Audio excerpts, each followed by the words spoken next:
মুর্শিদাবাদ দাঙ্গায় জোড়া খুনে সিবিআই চেয়ে হাইকোর্টে পরিবার, মামলা থেকে সরে দাঁড়ালেন বিচারপতি তীর্থঙ্কর ঘোষ। বিস্তারিত জানবো, কথা বলবো আমাদের প্রতিনিধি সৌভিক মজুমদারের সঙ্গে। সৌভিক, কি জানতে পারছো?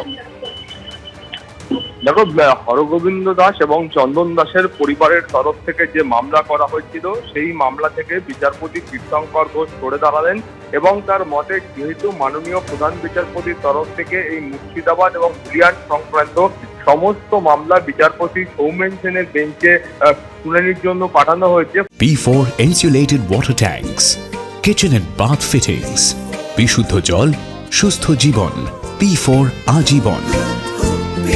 ফলত এই মামলার শুনানিও সেই বেঞ্চে হওয়া উচিত বলে মাননীয় বিচারপতি তীর্থঙ্কর ঘোষ মনে করেন। সেই জন্যই তিনি এই মামলা থেকে সরে দাঁড়িয়েছেন, অব্যাহতি দিয়েছেন। ফলে নিয়ম অনুযায়ী এই মামলা এখন মাননীয় প্রধান বিচারপতির কাছে ফেরত যাবে এবং মাননীয় প্রধান বিচারপতির তরফ থেকে নতুন করে বেঞ্চ নির্ধারিত করা হবে এবং সেই বেঞ্চেই কিন্তু এই মামলার বিচার প্রক্রিয়া চলবে। তুমি জানো যে মূলত এই মামলায় যেটা অভিযোগ করা হয়েছে, তারা বলছেন যে এই ঘটনার ক্ষেত্রে অর্থাৎ হরগোবিন্দ দাস এবং চন্দন দাসের খুনের ঘটনার ক্ষেত্রে এখনো পর্যন্ত পুলিশের তরফ থেকে কার্যকরী কোনো পদক্ষেপ গ্রহণ করা হয়নি। ফলত তারা সিবিআই তদন্ত চান।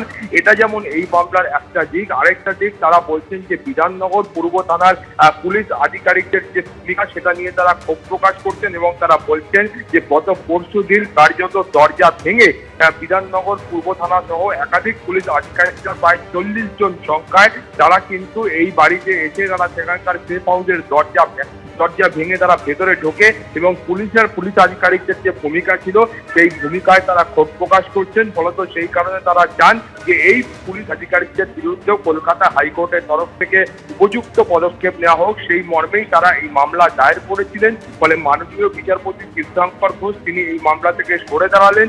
এখন প্রধান বিচারপতির কাছে এই মামলা ফেরত গেলে তারপরে তিনি নতুন বেঞ্চ নির্ধারিত করলে সেখানেই এই মামলার পরবর্তী বিচার প্রক্রিয়া চলবে। ধন্যবাদ সৌভিক। ও মোথাবাড়ি থেকে ধুলিয়ান, শামশেরগঞ্জ, বেদবোনা, জাফরাবাদ, লালপুর সব জায়গায় হিন্দু বাড়িতে কালো পতাকা উঠছে, মুখ্যমন্ত্রীকে ধিক্কার জানায়। ফিরাদ হাকিম ওই এলাকাগুলো দেখেন, তাকে নিয়ে যাওয়া হলো না, মানে এর পিছনে কি কোনো রাজনৈতিক? সে আমি জানি না ফিরাদ হাকিমকে কেন নিয়ে যাননি, কবে নিয়ে যাবেন সেটা আমি বলতে পারবো। লাস্ট অশোক গাঙ্গুলির ভূমিকা দেখেছিলাম, তারপর থেকে তো মানবাধিকার কমিশন রাজ্যে আছে বলে জানা নেই। কিন্তু যেহেতু মাননীয় বিচারপতি সোমেন সেনের স্পেশাল বেঞ্চ 3 জনের দায়িত্ব দিয়েছেন যে ক্রিমিনাল কেস কী হবে এবং কম্পেনসেশন কী হবে ঠিক করার জন্য, জাতীয় মানবাধিকার কমিশন, 1 representative from state human rights commission আর লিগ্যাল সার্ভিসেস অথরিটি থেকে 1 জন। সেই কারণে ভিকটিম পরিবাররা কালকেই সব কলকাতায় চলে এসেছিলেন, মোথাবাড়ি, ধুলিয়ান, মুর্শিদাবাদ, শামশেরগঞ্জে। তারা হাইকোর্টে আবেদন করেছিলেন যে 3টের সময় স্টেট হিউম্যান রাইটস কমিশন তাদের 5 জনকে ডেকেছেন, তারা ধর্ণা দিতে চান। মুখ্যমন্ত্রীর এই সফরকে ধিক্কার জানিয়ে হাইকোর্ট অনেক লড়াইয়ের পরে একটু আগে 15 মিনিট আগে অ্যালাউ করেছেন যে স্টেট হিউম্যান রাইট অফিস থেকে খানিকটা দূরে ওরা 200 জন ধর্ণা দিতে পারবেন 1টা থেকে 4টে পর্যন্ত।